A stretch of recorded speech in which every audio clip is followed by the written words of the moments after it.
Channel news देख रहे हैं आप और मैं हूं आपके साथ सीमा चौधरी। चलिए खबरों की ओर रुख कर लेते हैं, जहां इमरान खान से मिलने के लिए पीटीआई की कानूनी टीम तैयार है। इमरान खान की पार्टी ने लिस्ट सौंप दी है, जहां अडियाला जेल प्रशासन को 6 वकीलों की लिस्ट सौंपी गई है। कानूनी मुलाकातों के लिए 6 वकील के नाम सामने आए हैं। तो ये बड़ी जानकारी आपको दे दे, कानूनी मुलाकात के लिए 6 वकीलों के नाम जो हैं सामने आए हैं। इमरान खान की पार्टी ने ये लिस्ट सौंपी है। अडियाला जेल प्रशासन को 6 वकीलों की लिस्ट सौंप दी गई है। ये मुलाकात कानूनी मुलाकात बताई जा रही है, जहां इमरान खान की पार्टी से मिलने के लिए वकीलों की लिस्ट पार्टी के द्वारा जारी की गई है।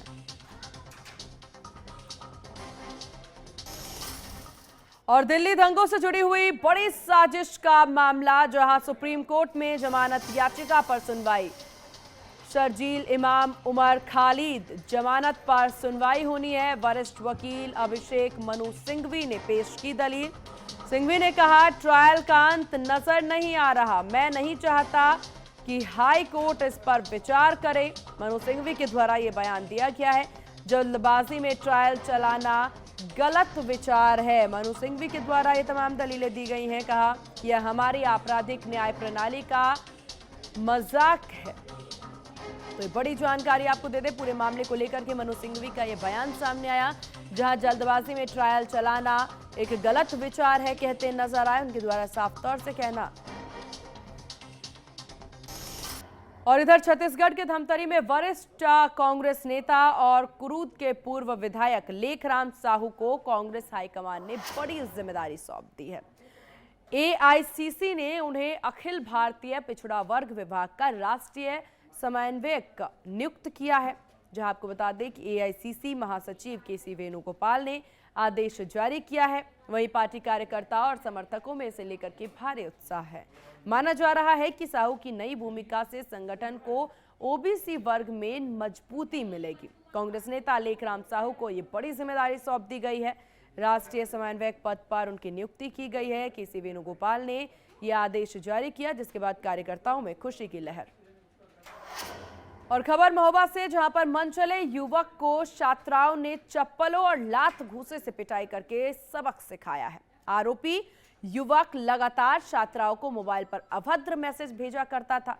छात्राओं ने सरेआम युवक की जमकर धुनाई कर दी और घटना का वीडियो सोशल मीडिया पर जमकर वायरल हो रहा है। इस पूरे मामले में पुलिस जो है वो जांच में जुट गई है। यह पूरा मामला शहर कोतवाली कस्बा क्षेत्र के शक्तिनगर कॉलोनी का बताया जा रहा है। देखिए, छात्रों ने मनचले की पिटाई कर दिया और इस पूरे मामले को लेकर के पुलिस अब जांच में जुटती नजर आ रही है। खबरों में आगे बढ़ते हैं। लखनऊ से बड़ी खबर सामने आ रही है, जहां रिंग रोड पर अज्ञात वाहन ने शख्स को रौंद दिया। शख्स की मौके पर ही दर्दनाक मौत हो गई है। पुलिस सूचना मिलते ही तुरंत मौके पर पहुंची। शव को कब्जे में लेकर के पोस्टमार्टम हाउस भेजा गया है। पुलिस घटना के कारणों की जांच में जुटी नजर आ रही। तो ये बड़ी जानकारी आपको दे दें, लखनऊ से, जहां रिंग रोड पर अज्ञात वाहन ने एक व्यक्ति को रौंद दिया है। सीसीटीवी में तस्वीर भी कैद हुई है। व्यक्ति की मौके पर ही दर्दनाक मौत बताई जा रही है। तो सूचना मिलते ही तुरंत मौके पर पुलिस पहुंची और जांच में जुटती नजर आई। बड़ी जानकारी, शव को कब्जे में लेकर पोस्टमार्टम के लिए भेज दिया गया है। और अमरोहा के नहेड़ा गांव में जमीन विवाद के चलते एक सगे भाई ने अपने ही बहन की गला काटकर हत्या कर दी। घटना के बाद पूरे इलाके में हड़कंप मच गया। मौके पर पहुंची पुलिस ने मृतका का शव पोस्टमार्टम के लिए भेज दिया है। आरोपी की तलाश शुरू कर दी गई है। परिवार में जमीन बांटने को लेकर के विवाद चल रहा था और यह खौफनाक विवाद जो है यहां पर मौत के कगार तक पहुंच गया। जहां एसपी अमरोहा ने मौके का मुआयना किया। आरोपी भाई अभी तक फरार बताया जा रहा है और कई पुलिस टीम उसको पकड़ने में जुटी हुई है। तो परिवार में विवाद ने खौफनाक रूप ले लिया। जमीनी विवाद में भाई ने बहन की हत्या कर दी और उसके बाद से, आपको बता दें, हत्या के बाद से पुलिस मौके पर पहुंचती है, शव को कब्जे में लेकर पोस्टमार्टम के लिए भेजती है। वहीं दूसरी तरफ बताया जा रहा है कि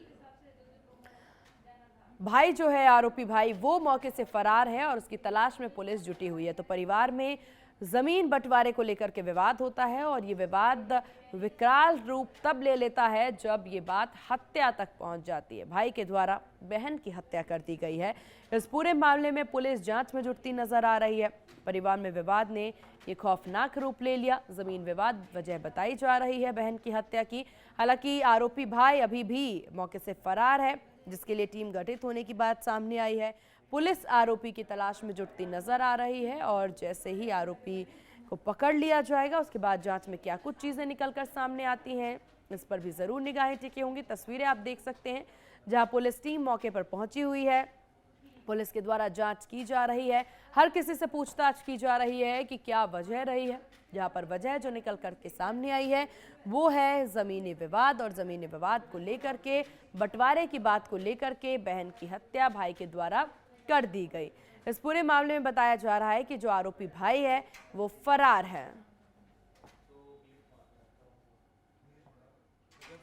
ननेगड़ा में एक 32 वर्षीय महिला संजोगिता की हत्या करने की सूचना प्राप्त हुई थी। तत्काल मौके पे पुलिस पहुंची, शव को पोस्टमार्टम हेतु भेज दिया गया है। यहाँ पे जानकारी करने से ज्ञात हुआ है कि इनका प्रॉपर्टी को लेके परिवार में विवाद चल रहा था।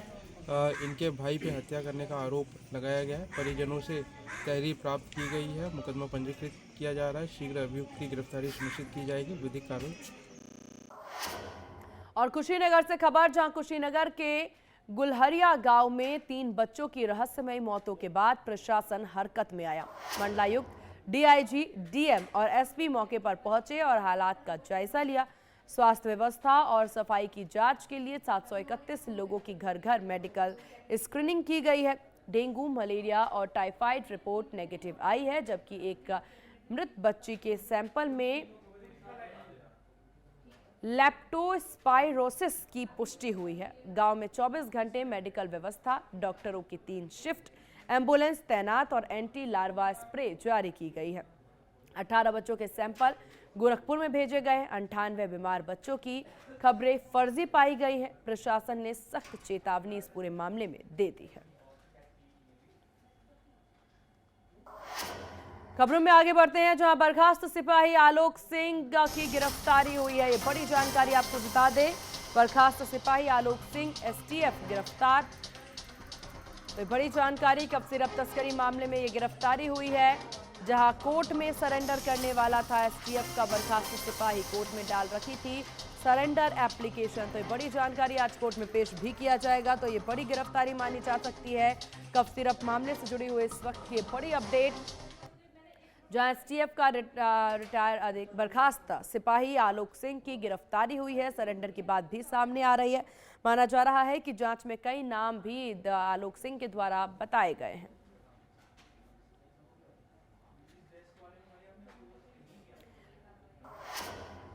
और बिजनौर से इस वक्त की बड़ी खबर, जहां शेरकोट हाईवे पर हुआ दर्दनाक सड़क हादसा। तेज रफ्तार डीसीएम ने पिकअप बाइक उड़ाई, जहां हादसे में 3 लोगों की दर्दनाक मौत हुई है। पुलिस ने शवों को पोस्टमार्टम के लिए भेज दिया है। तो ये बड़ी जानकारी आपको बता दें, हादसे में 3 लोगों की दर्दनाक मौत बताई जा रही है। इस वक्त की बड़ी खबर, पुलिस ने शवों को पोस्टमार्टम के लिए भेज दिया है। बिजनौर से यह अहम जानकारी, शेरकोट हाईवे पर दर्दनाक सड़क हादसे की खबर सामने आ रही है। तेज रफ्तार डीसीएम ने पिकअप और बाइक को उड़ा दी। शेरकोट हाईवे पर हुआ दर्दनाक सड़क हादसा। ये तस्वीरें भी देखिए हादसे से जुड़ी हुई सामने आई है, जहां पर 3 लोगों की मौत बताई जा रही है। इस पूरे मामले में हादसे में 3 लोगों की दर्दनाक मौत हुई है। पुलिस टीम मौके पर मौजूद। बाइक की जो स्थिति टक्कर के बाद की देखी जा सकती है। इस पूरे मामले में 3 लोगों की मौत हुई है। तो ये बड़ी जानकारी, हादसे में 3 लोगों की दर्दनाक मौत। पुलिस ने शवों को पोस्टमार्टम के लिए भेज दिया है। शेरकोट हाईवे पर दर्दनाक सड़क हादसा हुआ है। तो ये बड़ी जानकारी आपको दे दें। ऐसी सूचना मिली कि नेशनल हाईवे 74 पर एक एक्सीडेंट हो गया है। थाने की फोर्स तत्काल मौके पर पहुंची। मौके पे 2 भारी वाहन जो जसपुर की तरफ जा रहे थे तथा एक बाइक सवार जो जसपुर की तरफ से आ रहा था, इन तीनों वाहनों में आपस में टक्कर हो गया था। 3 घायल व्यक्ति जिन्हें तत्काल पुलिस की मदद से CSC भेजा गया, जहां डॉक्टरों द्वारा इन्हें मृत घोषित कर दिया गया है। इन घायल व्यक्तियों की पहचान रंजीत, लल्ला तथा फिरोज के रूप में हुई है। इनके परिजनों को सूचना दी गई है तथा पंचायतनामा तथा पोस्टमार्टम की कार्रवाई की जा रही है। मौके पे जब निरीक्षण किया गया तो ऐसा ज्ञात हुआ कि नेशनल हाईवे के अथॉरिटी के अधिकारियों के द्वारा रामगंगा पुल की मरम्मत की जा रही है, जिस कारण से यहाँ पे नेशनल हाईवे को सिंगल लेन किया जा चुका है। ये तीनों वाहन एक ही लेन से चल रहे थे, जिस कारण से इनमें एक्सीडेंट की घटना हुई है। यहाँ पे मौके पे शांति व्यवस्था कायम है। और इस विषय पर ज्यादा जानकारी के साथ बिजनौर से संवाददाता गौरव त्यागी हमारे साथ बने हुए हैं। गौरव, ये भीषण हादसे की खबर सामने आ रही है, 3 लोगों की दर्दनाक मौत हुई है। इस पूरे मामले में क्या कुछ बड़ी अपडेट? और देखिए, आपको बता दूं, जिस तरह से बिजनौर में लगातार जो सड़क दुर्घटनाएं हैं वो लगातार होती रह रही हैं और आज भी सुबह भी उस वक्त हड़कंप मच गया जब एक शेरकोट में नेशनल हाईवे पर जब डीसीएम जो है छोटे हाथी में टक्कर मारी। उसके बाद एक जो बाइक आई थी उसमें टक्कर लगी है। उसी को लेकर इसमें लखीमपुर खीरी के बताए जा रहे हैं, जिसमें 3 लोगों की मौत हुई है और कई अन्य लोग घायल हुए हैं। मौके पर पुलिस पहुंची है। पुलिस पहुंचने के बाद में तीनों के शवों को पोस्टमार्टम के लिए भेज दिया गया है। और पूरी तरह इसमें अगर बात की जाए तो मुख्यमंत्री योगी आदित्यनाथ ने भी ये ट्वीट किया कि वो संवेदनशील किया हुआ कि उन्होंने कहा कि दुर्घटना जो हुई है उसको लेकर संवेदनशील जो हुआ मामला है वो बताया गया है। उसी को लेकर बड़ी घटना यहाँ पर देखने को मिली है। और जिस तरह से आप देख सकते हैं कि जिस तरह से पूरे नेशनल हाईवे पर ये घटना हुई है, उसी को लेकर उनके परिजनों को बता दिया गया है। परिजन मौके पर पहुंचने वाले हैं और तीनों के शवों को वहां पर अपने घर ले जाएंगे। चलिए गौरव, आपका बहुत शुक्रिया तमाम जानकारी साझा करने के लिए। और चलिए यहाँ रुकते एक बहुत छोटे से ब्रेक के लिए, जल्द होंगे हाजिर।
और ब्रेक के बाद एक बार फिर से स्वागत है। चलिए खबरों की ओर रुख कर लेते हैं, जहां यूपी के डिप्टी सीएम केशव प्रसाद मौर्य ने विपक्ष पर तीखा हमला बोला है। डिप्टी सीएम ने कहा कि यह विपक्ष के पास जब कोई मुद्दा नहीं बचता और वे सिर्फ भ्रम फैलाने की कोशिश कर रहे हैं।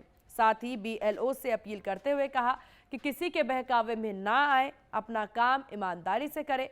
उन्होंने दावा किया कि सरकार के प्रयासों से मतदाता सूची में अब कोई घुसपैठिया शामिल नहीं हो पाएगा।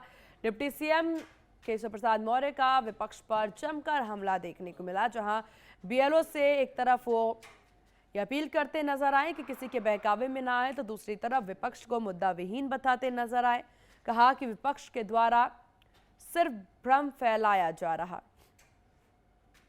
समाजवादी पार्टी, राष्ट्रीय जनता दल और TMC और जो तथाकथित इंडी गठबंधन है या SIR जो दूध लूटने वाले देश को लूटने की साजिश कर रहे थे, देशों को लूट रहे हैं जहाँ इनको मौका मिला है। तो अब देश आगे बढ़ गया है और चुनाव आयोग के द्वारा जो मतदाता सूची के शुद्धिकरण की प्रक्रिया चल रही है, इसका वेलकम कर रहा है। इतने बड़े पैमाने पर लोग हिस्सा ले रहे हैं। यह सच है कि कोई मतदाता सूची के अंदर घुसपैठिया नहीं रहेगा, कोई मृतक हो गया है तो उसका नाम सूची में नहीं रहेगा, कोई अगर एक से अधिक स्थान पे नाम है तो उसका एक ही स्थान पे रहेगा। तो हमारा नौजवान युवा 18 साल की आयु पूरा कर चुका है, वह मतदाता सूची में रहेगा। भारतीय जनता पार्टी दिन रात इसके लिए मेहनत कर रही है और लोगों का सहयोग मिल रहा है, समर्थन मिल रहा है। और सबसे अपील करते हैं कि सब लोग मतदाता सूची के शुद्धिकरण के अभियान का हिस्सा बने और बीएलओ साथियों से अपील करेंगे कि ये विपक्षियों के बहकावे में ना हुए, अपने कर्तव्य का हिम्मत के साथ पालन करें। और बहुत अच्छा काम है और ऐसा करने का अवसर मिला है। वहीं उत्तर प्रदेश के वित्त मंत्री सुरेश खन्ना ने विपक्ष पर निशाना साधते हुए कहा कि उन्हें चुनाव आयोग जैसी संवैधानिक संस्था पर भरोसा नहीं है, जबकि देश में सभी राजनीतिक दल और नागरिक आयोग की निष्पक्षता पर विश्वास रखते हैं। उन्होंने कहा कि एसआईआर दर्ज करवाना पूरी तरह चुनाव आयोग का अधिकार और दायित्व है और इस प्रक्रिया में किसी प्रकार की शंका नहीं होनी चाहिए।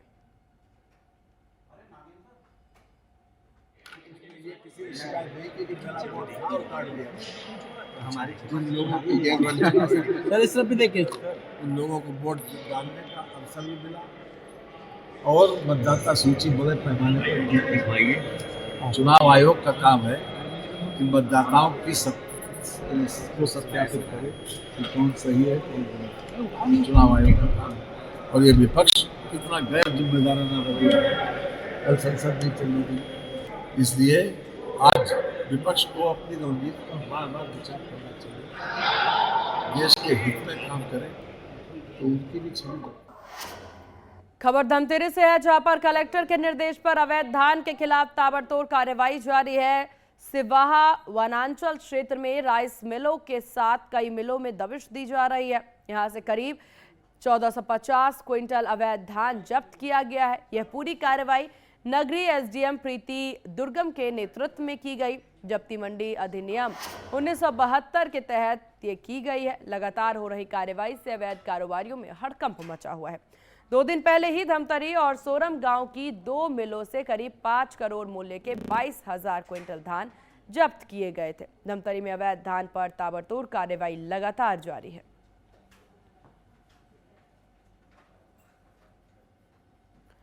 तो धमतरी से खबर, जहां पर सिहावा क्षेत्र में ये दबिश दी गई है। 1450 क्विंटल धान जो है जब्त किया गया है, जहां आपको बता दें एसडीएम प्रीति दुर्गम के नेतृत्व में यह कार्रवाई की गई है। और इस जब्ती के बाद आसपास के तमाम अवैध कारोबारियों में हड़कंप मच गया।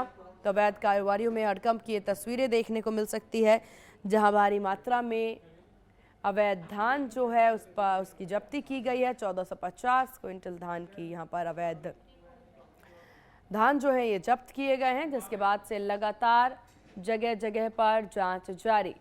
इस विषय पर ज्यादा जानकारी के साथ संवाददाता जितेंद्र साहू बने हुए हैं। जितेंद्र, क्या कुछ बड़ी जानकारी इस पूरे कार्रवाई को लेकर? जी बिल्कुल मीरा, मैं बता दूं धमतरी में इंदौर अवैध धान पर लगातार कार्रवाई चल रही है। ये जो कार्रवाई है कलेक्टर अविनाश मिश्रा के निर्देश पर हो रही है।